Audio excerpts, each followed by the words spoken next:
Good morning, Radhe Radhe বন্ধুরা। সবাইকে নমস্কার, শুভ সকাল।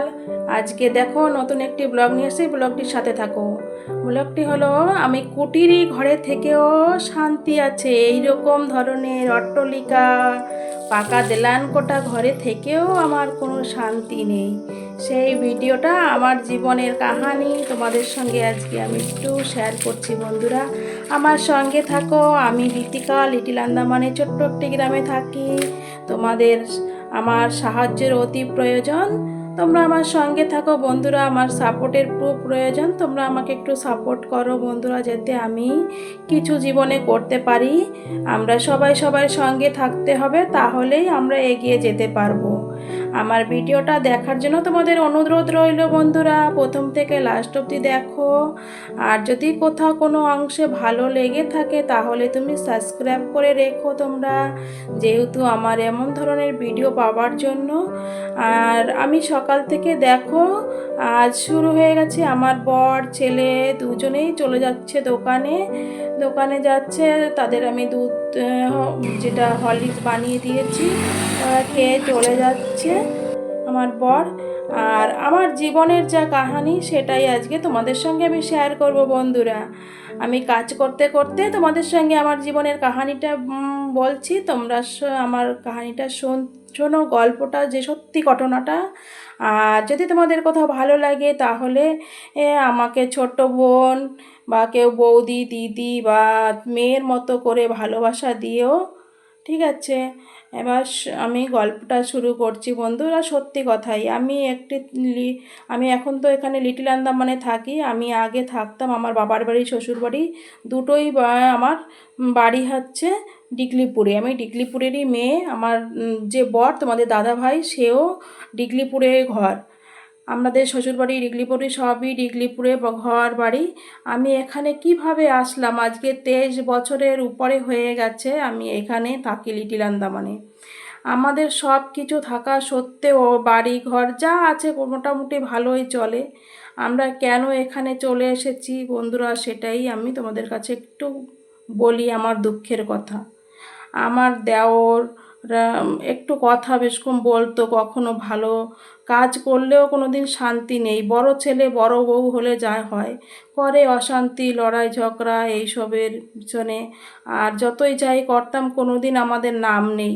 সবাই বেশি কথা বলতো, সবাই যেমন তেমনভাবে বলতো শ্বশুরবাড়ির থেকে। কোনো দিন ভালোবাসা জিনিসটা যে পেয়েও মানে না পাওয়ার মতন। সবসময় যদি খোঁটা মারা কথা বলে, কাজ করে না, কাম করে না। বড় ছেলে হবে, পুরো কাজ করবে, আবার এদিকে নেই। বড় বউ আমি হয়েও আজকে সারা করব কাজ কাম, তাও তাদের কোনো দিন ভালোবাসা পাবো না, বেশি কথা বলবে। সেই জন্য সেই কারণে তোমাদের দাদাভাই, আমার ছোট্ট মেয়ে, তখন বড় মেয়েটার আমার বয়স, আমার ছোট মেয়ে ছিল না, শুধু বড় মেয়েই ছিল। 6 মাস বয়স, যখন ওর 4 মাস বয়স তখন আমার বাড়ি ছেড়ে চলে আসে।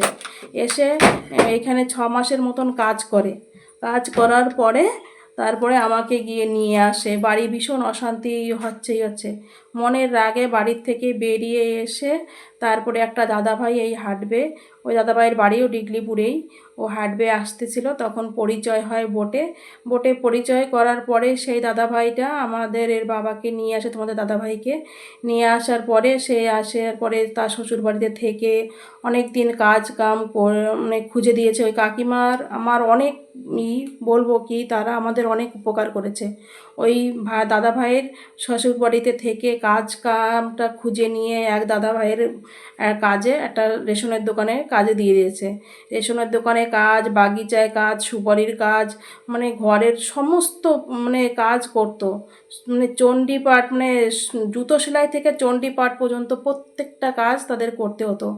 আর কাজ করার পরে তাকে অনেক রকমভাবে পরীক্ষাও করা হতো, যে সে কেমন চরিত্র, কেমন কী বৃত্তান্ত, টাকা পয়সা দিয়ে এই করে।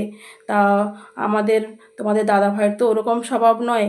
সে সব জায়গায় সফলতা লাভ করে নিয়ে সে দোকানে অনেক বছর কাজ করলো। করার পরে সে চলে গেল 16তে একটা দোকান দিলাম আমরা। দোকান, সে দাদাভাইয়ের দোকানেই কাজ করতো। সেখান থেকে কাজ হয়ে করার পরে কিছু বছর পরে আমরা নিজেরাই দাদার দোকানে লিজে নিলাম। লিজে নেওয়ার পরে আমরা নিজের একটা ছোট করে দোকান দিলাম। দেওয়ার পরে এখন আমরা নিজেরাই একটা দোকান দিয়ে নিয়েছি। সেলামি টেলামি দিয়ে 5 লাখ টাকা আমাদের সেলামি দিতে হয়েছে দাদাভাই। সেই জন্য আর শ্বশুরের জমিটাও একটু কিনে নিয়েছি। সেই জন্য আমাদের ভীষণ মাথায় ঋণ দেনা বলেছে না, আমাদের মাথার উপরে এখনও 10 লাখ টাকা ঋণ আছে। এই জন্য একটু ভীষণ টেনশন নিয়ে চলছি। এইদিকে ছেলের কথা ভেবে, ভবিষ্যতের কথা ভেবেই আমি এইটা করেছি। শ্বশুরবাড়ির ভালোবাসা তো পাইনি, তা ভালোবাসা পাইনি কি শ্বশুর ভালোবাসতো, এদিকে শাশুড়ি একটু কেটর কেটর তো করতো, তার বাদে আছে আমার শ্বশুর দেওররা। তবুও আমি এখানে এসে ভাঙা কুটিরি ঘরে এই ছোট ছোট মেয়ে বাচ্চা, দেখো এই যে আমার ছোট মেয়ে আর ছেলে, এদেরকে নিয়ে আমি কি কষ্ট করে এখানে লোকের বাড়ি কাজ করে, তোমার দাদাভাই কাজ করে, আমি সুপারি ছেলে, এই ঘর বাড়িটা আমি অনেক কষ্ট করে করেছি জানো। এই যে আমার ফুল ফ্যামিলি, দেখতে থাকো বন্ধুরা। আর এই যে এই কষ্টের পরে এত কিছু করে ঘর বাড়ি নিজে, আমরা গ্রাবেল খোঁচা, নিজে সিমেন্ট বালি, এই যে ঘরের কোনো লেবার মিস্ত্রি না, আমরা দুজনেই দোকান বন্ধ করে এসে কাজ করতো। আমি স্কুলের কাজ করতাম, তার ভিতর দিয়ে দুপুরবেলা এসে কাজ করব, দোকানে যাব। আমি প্রচণ্ড হারে আমার বাচ্চাদেরও অনেক কষ্ট করিয়েছি। আমার দুটো মেয়ে অনেক কষ্ট করে এই সংসারে, অনেক কষ্ট করেই তারা গেছে। আজ আমি মেয়েদের জন্য কি এইখানে দাঁড়ানো, আমার মেয়েরা সাথ দিয়েছে তাই বন্ধুরা। সত্যিকারে আমি অনেক সুখী আছি, এই ভাঙা কুটিরি ঘরেও অনেক শান্তিতে আছি। আর এই যে গোপু সোনা, আমার মিষ্টি সোনাকে নিয়েও আমি প্রচণ্ড খুশি আছি। আমি চাই না, আমার না একদম ভালো লাগে না যে ওই ডিগলিপুরে যায় আবার অশান্তি তাদের ভিতরে, দেওর ননদদের ভিতরে। ননদ আমার কিছু অত কিছু বলে না, ননদটা আমার ভালো আছে, কিন্তু আমার ওই যে দেওর আছে একজন সেজজন, ভীষণ ওই সেজজনের জন্যই আমরা আজ বাড়ি ছেড়ে চলে আসা।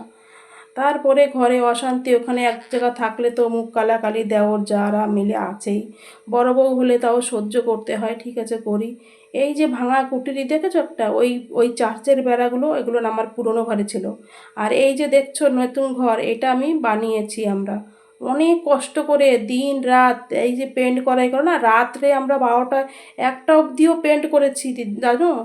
এত কষ্ট করার পরে আজ এখানে একটু একটু করে তিল তিল করে, লোকেরে পয়সা দেব না, তাই জন্য লেবার মিস্ত্রিকে পয়সা দেবো কেন, নিজেরা কষ্ট করে। বন্ধুরা যদি আমার ভিডিওটা ভালো লাগে অবশ্যই পাশে থেকো বন্ধুরা, আমাকে একটু